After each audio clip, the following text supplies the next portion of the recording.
आपका हमारी YouTube classes में एक बार फिर से बहुत बहुत स्वागत है।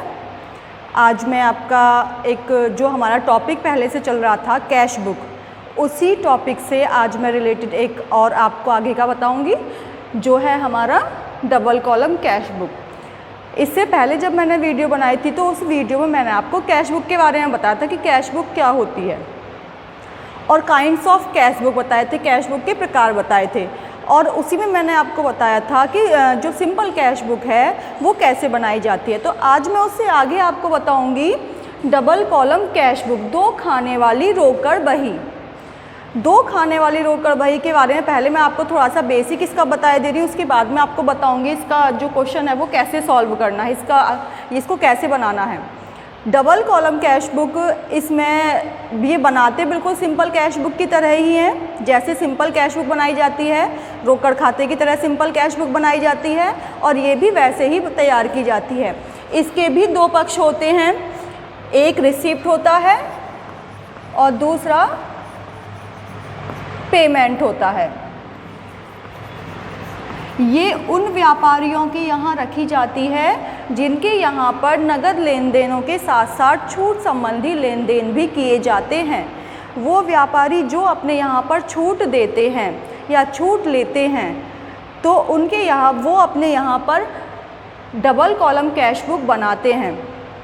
इसके रिसीप्ट साइड में जो कैश आ रहा है, जो कैश रिसीव्ड हो रहा है उसको लिखा जाएगा और जो इसकी पेमेंट साइड है उसमें जो कैश पेमेंट किया जा रहा है, जो कैश जा रहा है व्यापारी के पास से, वो लिखा जाता है।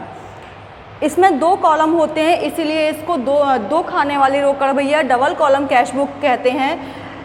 एक कॉलम, पहला कॉलम इसमें डिस्काउंट का होता है और सेकंड कॉलम जो होता है वो कैश का होता है। सेम प्रोसेस इसका पेमेंट साइड में सेम कॉलम होते हैं, डिस्काउंट और कैश, क्योंकि इसमें जो अमाउंट के कॉलम है वो दो हो गए, एक डिस्काउंट का हो गया और एक कैश का हो गया, इसीलिए इसका नाम डबल कॉलम कैश बुक है। तो ये थोड़ा सा इसके बारे में बेसिक था। अब मैं आपको बताऊंगी कि डबल कॉलम कैश बुक कैसे बनाई जाती है। ये आपकी बुक का क्वेश्चन नंबर 4 है जो मैं आपको बता रही हूँ। Question number 4, double column cash book तैयार करनी है। सबसे पहले दिया हुआ है 2016 जनवरी 1। तो 2016 हम दोनों तरफ लिख देंगे, डेट वाले कॉलम में जनवरी 1। उसके बाद में दिया हुआ है रोकड़ बाकी। तो इसका मतलब ये है कि ये पिछला बाकी है। पिछले बाकी को जब हम कैश बुक बनाते हैं जनवरी की, जैसा हम स्टार्ट कर रहे हैं, तो सबसे पहले हम ये जो पिछला बाकी है उसको लिखेंगे। ये इसके लिए ओपनिंग बैलेंस हो गया, प्रारंभिक स्टॉक हो गया इसका, बैलेंस BD या BF, ब्रॉड फॉरवर्ड। इसकी अमाउंट है 7,200 रुपये। तो डिस्काउंट में आपको कुछ नहीं डालना है, किस में डालना है? कैश में, क्योंकि ये कैश का बैलेंस दिया हुआ है। नेक्स्ट जनवरी 1, नगद माल खरीदा। नगद माल खरीदते हैं तो क्या होता है? नगद माल खरीदने पर कैश जाता है। नगद माल खरीदा जनवरी 1 को, तो डेट डाली जनवरी 1। क्या लिखेंगे? By purchase account. इसकी अमाउंट आपको कैश में शो करनी है, डिस्काउंट में शो नहीं करनी है। 1,000 रुपये का माल खरीदा, तो यहाँ 1,000 रुपये मैंने ये कैश में लिख दिए। 2 जनवरी को नगद बिक्री हुई है 575 की। जब नगद माल बेचते हैं तो कैश आता है टू सेल्स अकाउंट। कैश क्यों आया है? माल को बेचने से। कैसे आया है? माल को बेचने से आया, इसलिए टू सेल्स अकाउंट लिखेंगे। इसकी अमाउंट भी कैश वाले कॉलम में लिखनी है 575 रुपये। 575 रुपये का कैश रिसीव हो गया जनवरी 2। नेक्स्ट है रामचंद्र से मिले 4 जनवरी को, उन्हें छूट दी। रामचंद्र से मिले हैं तो क्या करना है? रामचंद्र से मिले, मिला मतलब कैश रिसीव हो गया। टू, किससे रिसीव हुआ? रामचंद्र से, तो लिखेंगे टू रामचंद्र। जनवरी 4, इनसे रुपए मिले हैं 395 रुपये। 395 रुपये रामचंद्र से मिले हैं और इन्हें 5 रुपये की छूट दी गई है। देखिए यहाँ पर क्या करना है आपको, जो कैश रिसीव होता है वो तो आपको डेबिट में लिखना है, यानी कि रिसिप्ट में लिखना है। जो कैश जा रहा है, किसी को भुगतान कर रहे हैं, वो क्रेडिट में लिखना है, यानी कि पेमेंट साइड लिखना है। डिस्काउंट में क्या करना है, डिस्काउंट जो अलाउड है, जो दी जा रही है, जो डिस्काउंट दी जा रही है वो रिसिप्ट साइड लिखनी है, और जो डिस्काउंट रिसीव हो रही है उसको पेमेंट साइड लिखना है। ठीक है, तो आपको ये ध्यान रखना है, डिस्काउंट जो रिसीव हो रही है वो पेमेंट साइड लिखेंगे, और जो डिस्काउंट अलाउड है वो उसको डेबिट साइड लिखेंगे। तो इस वाली एंट्री में, इस वाले ट्रांजैक्शन में जब भुगतान हमने किसी से प्राप्त किया है, किसी से कैश प्राप्त किया है, तो उसको छूट दी गई है, और छूट दी गई है तो क्या करेंगे, डिस्काउंट अलाउड हो गई, इसके लिए छूट, इससे छूट, उन्हें छूट दी गई, तो इन्होंने क्या करा, 5 रुपये की यहाँ पर डिस्काउंट दे दी, 5 रुपये की डिस्काउंट दे दी, तो छूट दी है इसलिए अलाउड यहाँ आएगा इसका पेमेंट साइड में। तो ये आपको समझ में आ गया होगा डिस्काउंट का किस तरह से करना है। नेक्स्ट एंट्री है जनवरी 7 माल खरीदा।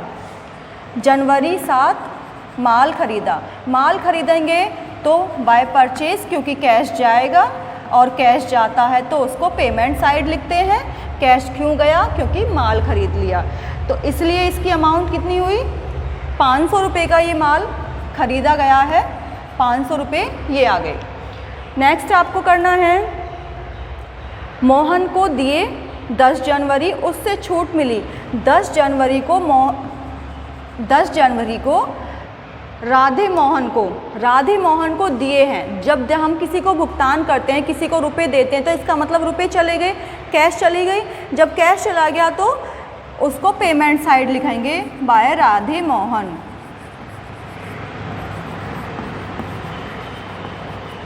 बाय राधे मोहन।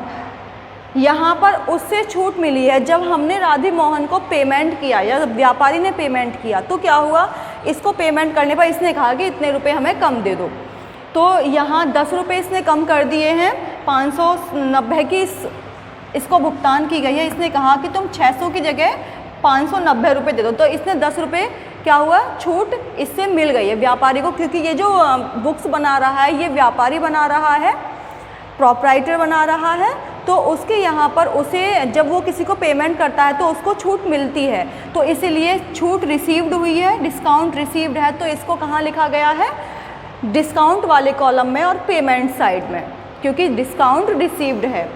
नेक्स्ट आता है, नगद माल बेचा जनवरी 15।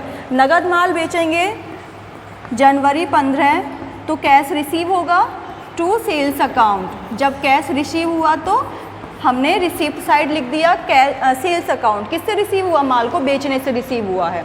कितने रुपए रिसीव हुआ है, 1450 रुपये, तो 1450 रुपये यहाँ कैश वाले कॉलम में डाल दिए गए।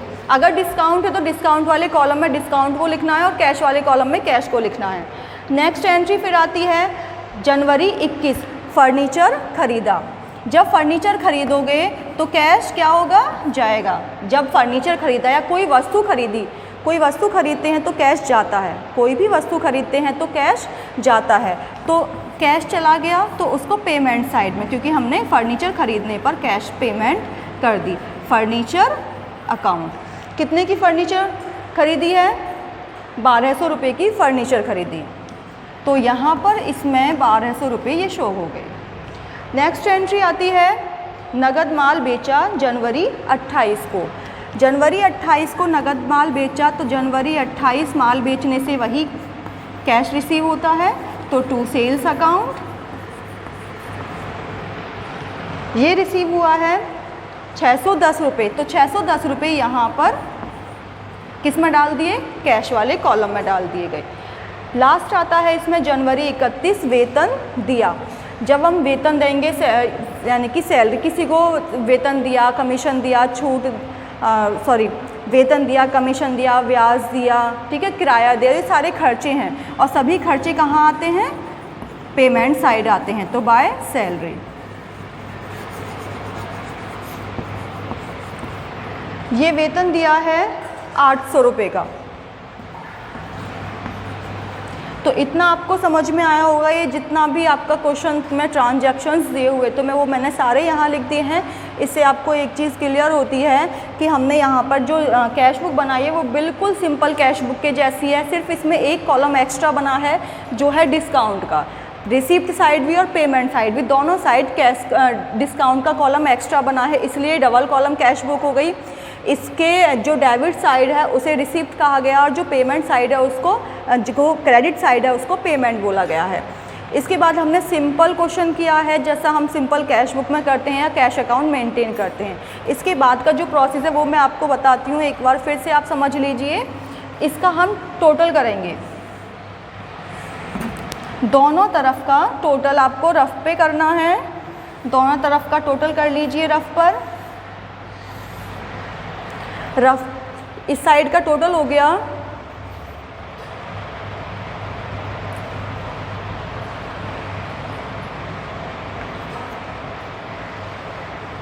4, 5, 12,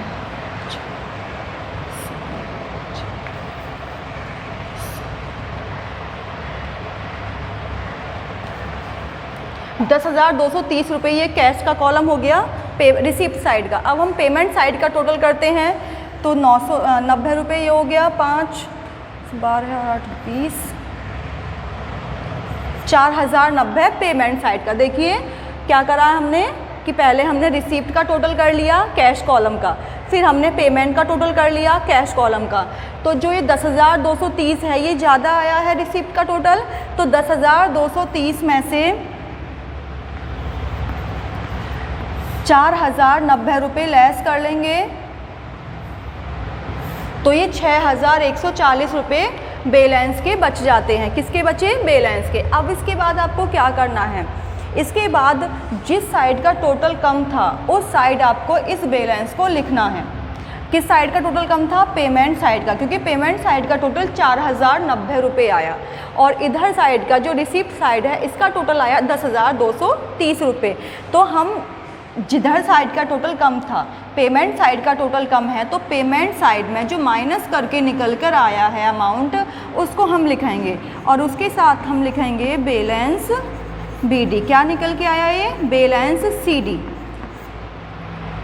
जनवरी 31,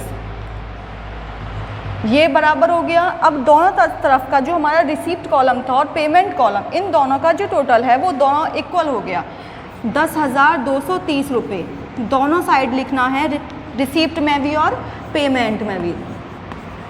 10,230 रुपये कैश का हो गया। अब बात करते हैं डिस्काउंट की। देखिए ये जो बनाई जा रही है कैश बुक बनाई जा रही है डिस्काउंट कॉलम वाली, ठीक है। तो इसलिए इसमें आपको डिस्काउंट का टोटल करना है, बैलेंस नहीं निकालना है। तो डेबिट साइड का रिसीप्ट साइड का जो टोटल हुआ वो 5 हुआ और इसका टोटल हुआ 10।